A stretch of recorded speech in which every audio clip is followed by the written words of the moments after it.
नमस्कार दोस्तों, कैसे हैं आप लोग। आई होप आप सब बहुत बढ़िया होंगे। हमने एक नया विषय हमारा शुरू किया था, भारतीय इतिहास। भारतीय इतिहास के अंतर्गत हमने प्राग ऐतिहासिक काल पढ़ लिया था। प्राग ऐतिहासिक काल कहो चाहे पाषाण काल कहो, उसको हमने बहुत अच्छे तरीके से पढ़ लिया था। ठीक है दोस्तों, अगर जो आज यह वीडियो देख रहे हैं तो आर्यव्रत क्लासेस की प्लेलिस्ट में जाकर के और आप वहां पर ये दोनों कक्षाएं देख सकते हैं। ठीक है दोस्तों, उसके बाद जो हम आज शुरू करने वाले हैं वो करने वाले हैं आद्य ऐतिहासिक काल। आद्य ऐतिहासिक काल भी कहें, मध्य ऐतिहासिक काल भी कहें, क्योंकि हमने काल को, इतिहास को 3 भागों में डिवाइड किया था। प्राग ऐतिहासिक काल, इतिहास की वो अवस्था जिसमें लिखित साक्ष्य मौजूद नहीं है। आद्य ऐतिहासिक काल, इतिहास की वह अवस्था जिसके लिखित साक्ष्य मौजूद तो हैं लेकिन उन्हें पढ़ा नहीं जा सका है। ठीक है दोस्तों, तो उसी को हम पढ़ेंगे। इसी के अंतर्गत हम पढ़ते हैं सिंधु घाटी की सभ्यता। तो एक शब्द है दोस्तों यहाँ पर, सभ्यता। सभ्यता कहते किसे हैं? सभ्यता का जब शब्द हम पढ़ते हैं दोस्तों, अमूमन हमारे सामने एक दृश्य आता है कि वहां एक निश्चित स्थान पर रहने वाले लोगों की वेशभूषा, उनके गृह निर्माण, उनके नगर निर्माण, उनके जीवन जीने का जो तरीका होता है, जो परंपराएं होती है, उन्हें ही क्या कहा जाता है दोस्तों?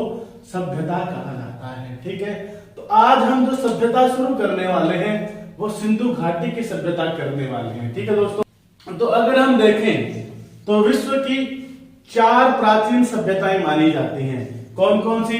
सबसे पहले मेसोपोटामिया।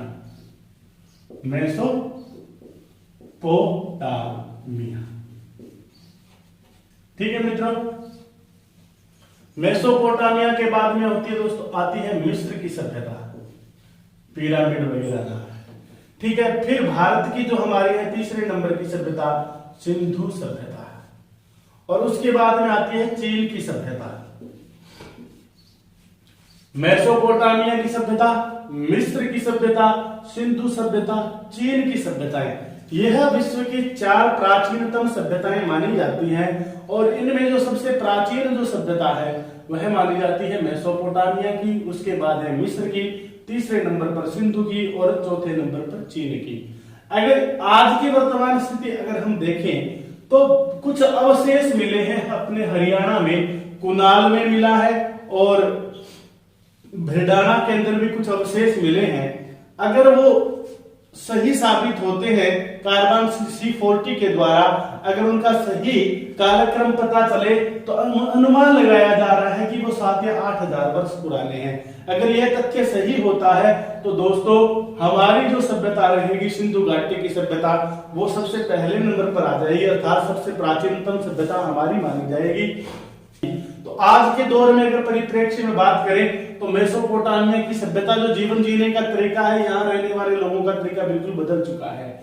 मिस्र के लोगों का तरीका बदल चुका है, चाइनीज लोगों का तरीका बदल चुका है, चीन की सभ्यता वालों का, लेकिन सिंधु सभ्यता की झलक आज भी भारतीय जनमानस के विचारों में, भारतीय जनमानस के जीवन जीने के तरीकों में हमें गाहे बगाहे मिल जाती है। इसीलिए ही किसी शायर ने शायर कहा कि यूनान, रोमा, मिस्र सब मिट गए जहां से, कुछ बात है कि हस्ती मिटती नहीं हमारी।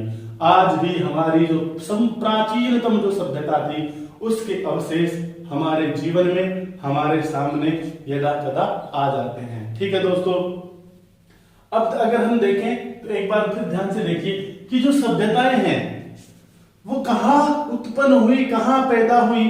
तो जितनी भी दुनिया की प्राचीनतम सभ्यताएं हैं उनकी एक विशेषता है कि वो किसी न किसी नदी के किनारे बसी है। क्यों बसी है दोस्तों नदी के किनारे? क्योंकि नदी का जो स्वच्छ जल है इन लोगों को पीने के लिए मिले, इन लोगों को सिंचाई करने के लिए जल सुलभ उपलब्ध हो। जीवन जीने का मुख्य साधन जो होता है जल होता है दोस्तों, हमारे बहुत काम आता है। इसी कारण जो थी खेती की जा सकती थी, नदियों के किनारे अच्छे पेड़ भी मिलते थे, हरियाली होती थी, उन पेड़ों से हम अपना घर भी बना सकते थे, उन पेड़ों से पशुपालन भी हो सकता था, उन पेड़ों से उन उस नदी के जल से सिंचाई भी करी जा सकती थी। ठीक है ना दोस्तों। तो इसलिए जो सभ्यताएं बसी सारी की सारी वो किसी ना किसी एक नदी के किनारे पर बसी है। ठीक है, यहाँ पर देखते हैं मेसोपोटामिया की जो सभ्यता है वो किस नदी के किनारे पर है? दजला और फरात। दजला व फरात नदी के किनारे। मिस्र की जो सभ्यता है वो कौन सी नदी के किनारे मिलती है दोस्तों? हमें नील नदी के किनारे बसी हुई है। ठीक है, सिंधु घाटी की सभ्यता हमें पता ही है, सिंधु नदी के नाम पर ही सिंधु घाटी का सभ्यता आपका पढ़ा था। सिंधु घाटी की सभ्यता किस नदी के किनारे?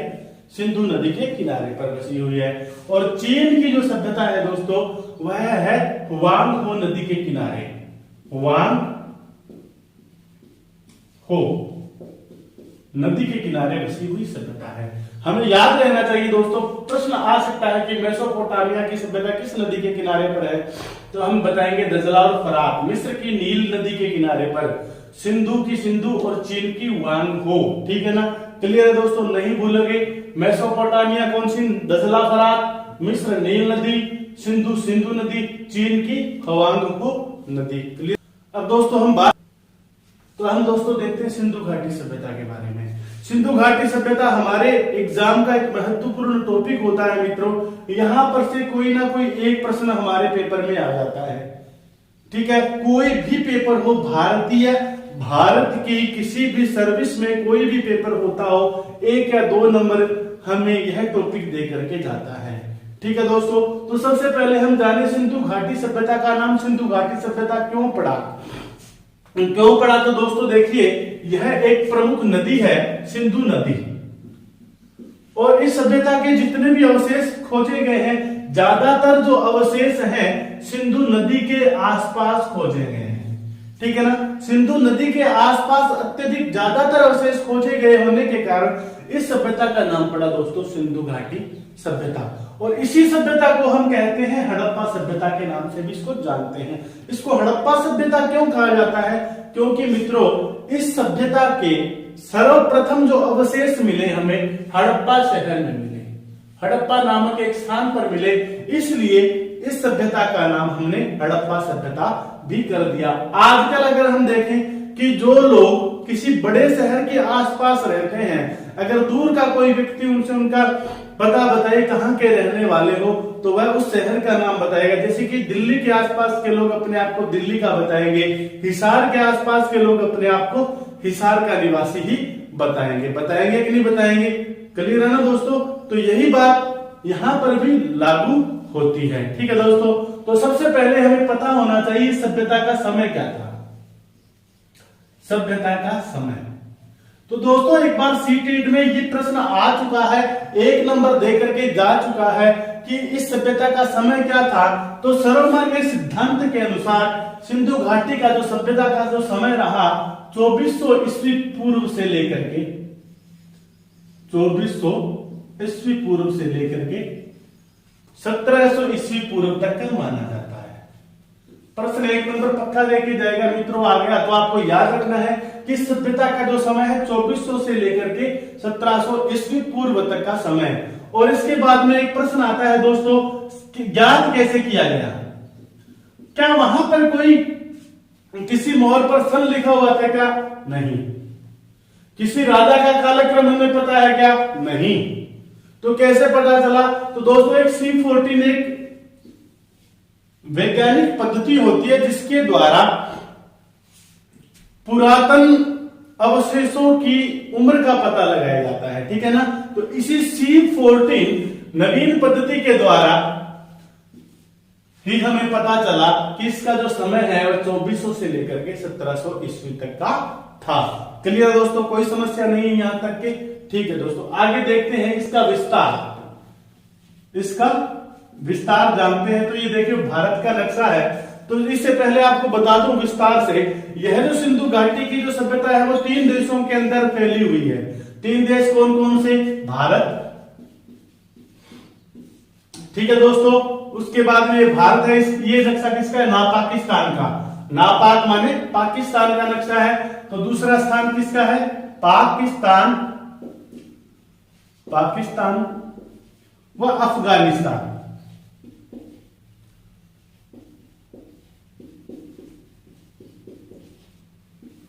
यह सिंधु घाटी की सभ्यता जो है इन 3 देशों के अंदर फैली हुई है। ठीक है, सबसे जो ज्यादा जो स्थल हैं सिंधु घाटी की सभ्यता के, वो कौन से देश में दोस्तों? भारत में है सबसे ज्यादा। ठीक है दोस्तों, और सबसे कम जो अवशेष मिले हैं वो कहां मिले हैं? प्रश्न आपसे पूछा जा सकता है कि सिंधु घाटी की जो सभ्यता है उसका विस्तार कितने देशों में है, तो आपको बताना है 3 देशों में है। नाम आ सकता है इन देशों में, 4 ऑप्शन आएंगे तो भारत, पाकिस्तान और अफगानिस्तान। जिस युगम के अंदर हो वो सही होगा। ठीक है, दूसरा प्रश्न बनता है सबसे ज्यादा विस्तार कौन से देश में है? तो सबसे ज्यादा विस्तार है दोस्तों भारत में। कौन से देश में? सबसे ज्यादा। और सबसे कम कौन से देश में है दोस्तों? सबसे कम है अफगानिस्तान में। ठीक है मित्रों, क्लियर है ना कि सिंधु घाटी सभ्यता का जो विस्तार है, इसके जो अवशेष मिले हैं सबसे ज्यादा भारत के अंदर, और सबसे कम किस देश में है दोस्तों? पाकिस्तान के अंदर है। ठीक है ना, मुंडीगोंग और सोर्तिकुई 2 ही जगह पर यहां पर मिलते हैं। ठीक है ना, और पाकिस्तान तो बिचला सा है, ना ज्यादा ना कम। ठीक है दोस्तों, तो आगे हम देखते हैं किसका विस्तार कहां कहां किस प्रकार है, उत्तर, दक्षिण, पूर्व, पश्चिम। इस प्रकार के प्रश्न आ जाते हैं दोस्तों कि सिंधु घाटी सभ्यता का जो विस्तार है, उत्तर में उत्तरतम बिंदु कौन सा है, दक्षिण बिंदु कौन सा है, ठीक है ना, पूर्व कौन सा है, पश्चिम में बिंदु कौन सा है। तो देखिए भारत के नक्शे के अंदर आइए आप, भारत के अंदर नक्शे के अंदर अगर हम देखें तो उत्तर में है मांडा, मांडा। ठीक है दोस्तों, यहां नहीं दिखाई दे रहा ना, ये आप लिख लीजिएगा, मांडा। ठीक है, अगर हम सब आपसे पूछे उत्तर, उत्तर कौन सी साइड होता है दोस्तों? ऊपर होता है, ऊपर मांडा। हमारी मारवाड़ी जो बागड़ी भाषा है उसके अंदर मांडा कहते हैं बच्चे को, और बच्चे को जब गोद में लेते हैं कहां लेते हैं? ऊपर ही लेते हैं, नीचे पांव में तो नहीं रखते, बच्चे को गोद लेते हैं तो क्या होगा, वो ऊपर आएगा। उसको हम सर पे भी बैठा लेते हैं, कंधे पर बैठा लेते हैं। तो ध्यान रखिए, मांडे को हमने कहां बैठा रखा है? अपने सर पे, मांडा। ठीक है, उत्तर में मांडा कौन से स्टेट में है? जम्मू कश्मीर। मांडा जम्मू कश्मीर में है, जम्मू कश्मीर। और जम्मू और कश्मीर भारत की क्या है? आंखों का नूर, तो अखनूर जिले में। ठीक है दोस्तों, उत्तरतम जो बिंदु है क्या है? मांडा। और मांडा कहां पर स्थित है? मांडा जम्मू कश्मीर में है। पूछे कौन सा जिला है? तो जम्मू कश्मीर हमारी आंखों का नूर अर्थात अखनूर में है। क्लियर है, कोई समस्या नहीं है। उसके बाद में अगर हम आए नीचे तो यहां पर क्या है? महाराष्ट्र स्टेट है, और महाराष्ट्र के कहां पर है? दाइमाबाद, दाइमाबाद, दाइमाबाद, अहमदनगर,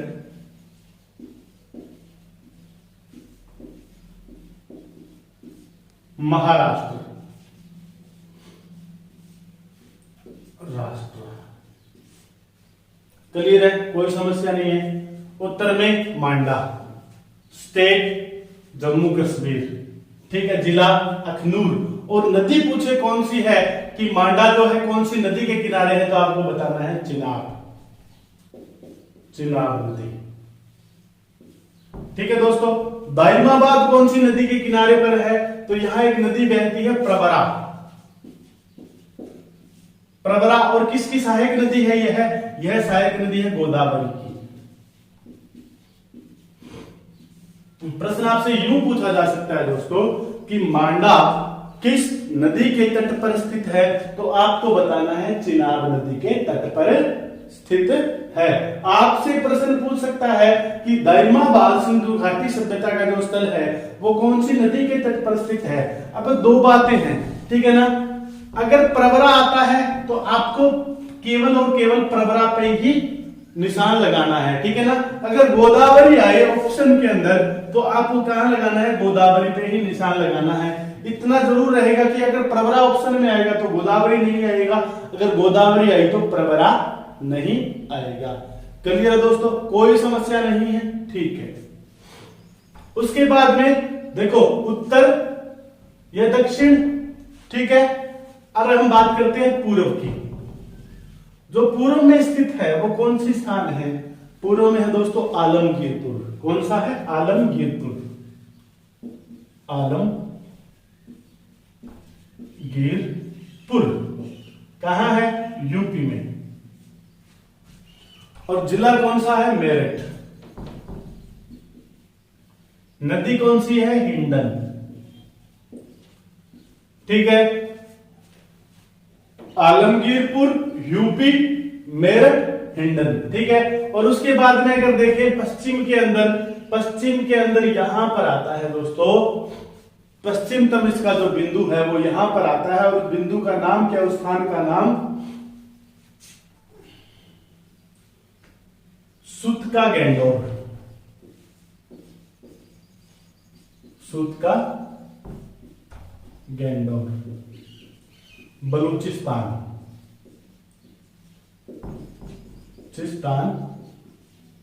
ना पाकिस्तान। नदी कौन सी बहती है यहां पर? दास्त नदी। क्लियर है मित्रों? अब इसका एक बनाते हैं निशान हम। अगर निशान बनाएंगे तो इस प्रकार बनेगा, देखिए, ठीक है।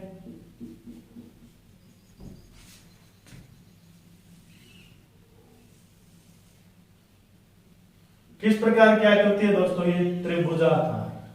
किस प्रकार की आकृति बनती है इसका विस्तार? त्रिभुजाकार, ठीक है ना। तो सिंधु घाटी सभ्यता के विस्तार का आकार पूछे कैसा है तो आपको बताना है त्रिभुजाकार है, ठीक है दोस्तों। और इसका विस्तार कहां है? तो कहां? उत्तर में कौन सा स्थान है? मांडा, दक्षिण में दाइमाबाद, पूर्व में आलमगीरपुर और पश्चिम में बलूचिस्तान, ठीक है। नदी पूछे तो उत्तर में कौन सी है? चिनाब नदी। दक्षिण में पूछे तो प्रवरा या गोदावरी नदी। पूर्व में पूछे तो कौन सी नदी बतानी है? हिंडन नदी।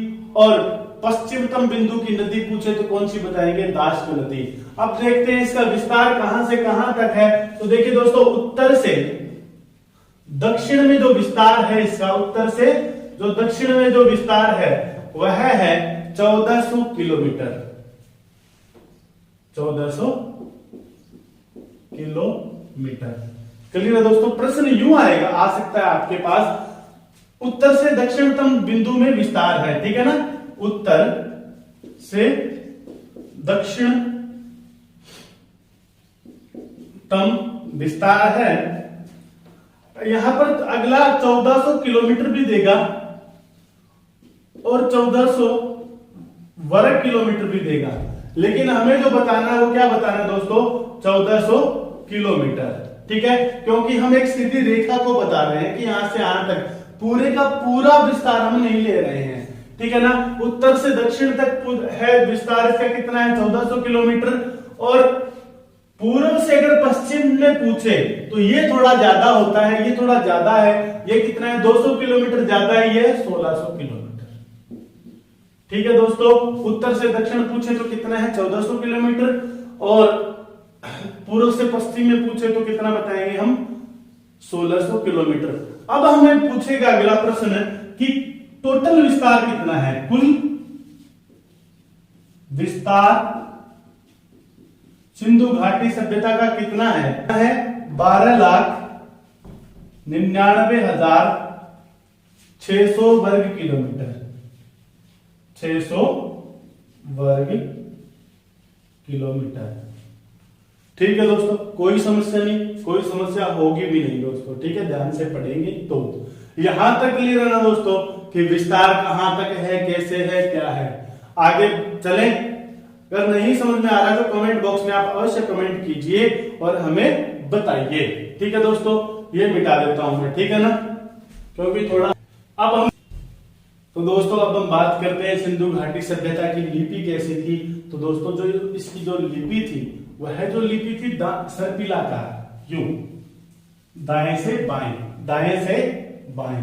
जब इसको लिखा जाता तो पहली पंक्ति ऐसे लिखी जाती थी, दूसरी पंक्ति ऐसे लिखी जाती थी, तीसरी पंक्ति ऐसे, मतलब ध्यान से समझिए, पहली पंक्ति यहां से शुरू होकर के यहां तक खत्म हो जाती थी, जब दूसरी पंक्ति शुरू करते तो यहां से यहां तक आती थी, ठीक है ना। और जो अगली पंक्ति शुरू करते तो यूं, मतलब यूं। तो ये एक आकृति बन रही है दोस्तों, देखिए इस आकृति को क्या कहते हैं, सांप की तरह ना ऐसे, ठीक है, तो इसको सर्पिलाकार भी कहते हैं। तो सबसे पहले हम इसके जितने नाम ले सकते हैं वो बताते हैं कि दाएं से बाएं, दाएं से बाएं, क्योंकि आकार सांप के जैसा है इसलिए इसको सर्पिलाकार। और इस सर्पिलाकार और इस लिपि में मिले क्या है दोस्तों, कोई अक्षर नहीं लिखे हुए मिले, इस लिपि के अंदर हमें जो मिला है वो मिले हैं चित्र, ठीक है ना, चित्र मिले हैं, इसलिए इस लिपि को कहते हैं चित्रात्मक, चित्रात्मक, ठीक है, या इसे भाव चित्रात्मक भी इसका नाम दिया जाता है, भाव चित्रात्मक। क्लियर है दोस्तों। कुल चिन्ह कितने मिले हैं इसके अंदर, 64 चिन्ह मिले हैं, ठीक है। और चित्र कितने मिले हैं, चिन्ह निशान मिले हैं 64, और चित्र कितने मिलते हैं इस लिपि के, हमें जो चित्र मिले हैं वो मिले हैं, उनकी संख्या है 250 से लेकर के 400 तक। क्लियर है दोस्तों, कोई चक्कर नहीं है। इस लिपि का नाम क्या है, इस लिपि को कहते हैं बूस्ट्रोफेदन, बूस्ट्रोफेदन, बूस्ट्रोफेदस,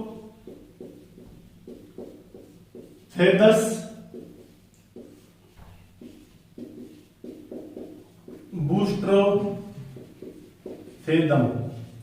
इन नामों से भी इस लिपि को जाना जाता है। यहां तक दोस्तों कोई समस्या नहीं है, ठीक है। आगे अब हम बात करते हैं मित्रों, यह सभ्यता किस प्रकार की थी। बड़ा ही महत्वपूर्ण प्रश्न है और कई बार आ जाता है दोस्तों कि यह सभ्यता कैसी थी। तो यह जो सभ्यता थी, अब जो हम सभ्यता पढ़ रहे हैं, यह एक नगरीय सभ्यता थी, नगरीय। दुनिया की सबसे पहली जो नगरीय सभ्यता थी वो सभ्यता कौन सी थी दोस्तों, सिंधु घाटी सभ्यता थी। यहाँ के जो लोग थे वो अमूमन ज्यादातर नगरों में रहने वाले थे, शहरी सभ्यता थी। The urban civilization was Sindhu घाटी सभ्यता। Okay, the first urban civilization of the universe, of the earth was Sindhu घाटी सभ्यता। क्लियर है दोस्तों। तो यह एक नगरीय सभ्यता थी। यह प्रश्न बनता है आपका 10 करोड़ का, ठीक है। बड़ा ही महत्वपूर्ण प्रश्न है दोस्तों, कई बार पेपर में पूछा जा चुका है कि किस प्रकार की सभ्यता थी, तो आपको बताना है कि ये एक नगरीय सभ्यता थी, ठीक है ना। और अब इसके बाद में एक प्रश्न आता है कि यहां पर पाई जाने वाली प्रजातियां कौन कौन सी थी, कौन कौन सी प्रजातियों के लोग यहां पाए जाते हैं। तो इसको याद रखने के लिए एक सूत्र है दोस्तों, प्रभु से अल्प मांगो, प्रभु से अल्प मांगो। प्र से प्रोटोस्टेलाइट, प्रोटोस्टेलाइट,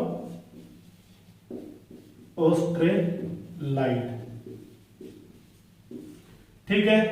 भू से भूमध्य सागरीय,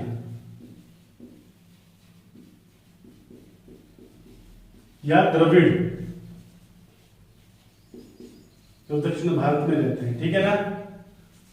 अल्प से अल्पाइन, और मैं से मंगोलियन।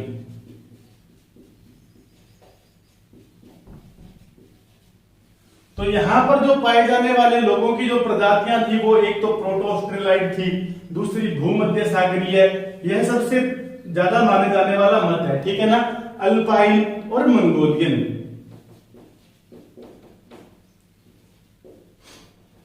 माना गया मत। तो यहां पर पाई जाने वाली प्रजातियां थी प्रोटोस्टेलाइट, भूमध्य सागरीय, अल्पाइन और मंगोलियन। ये प्रजातियां यहां पर पाई जाती थी। दोस्तों ये थी हमारी आज की कक्षा। आगे आपके दिमाग में कई प्रश्न उठ रहे होंगे कि किस किस स्थान की खोज किसने की, कहां पर क्या मिला, ठीक है दोस्तों, कौन सा समय था, कौन सा सन था, इन सारे प्रश्नों के जवाब आपको मिलेंगे आने वाली कक्षाओं में। तो आप हमारे साथ बने रहिए और देखते रहिए आर्यवर्त क्लासेस के इतिहास की कक्षाएं। नमस्कार, कल फिर मिलते हैं।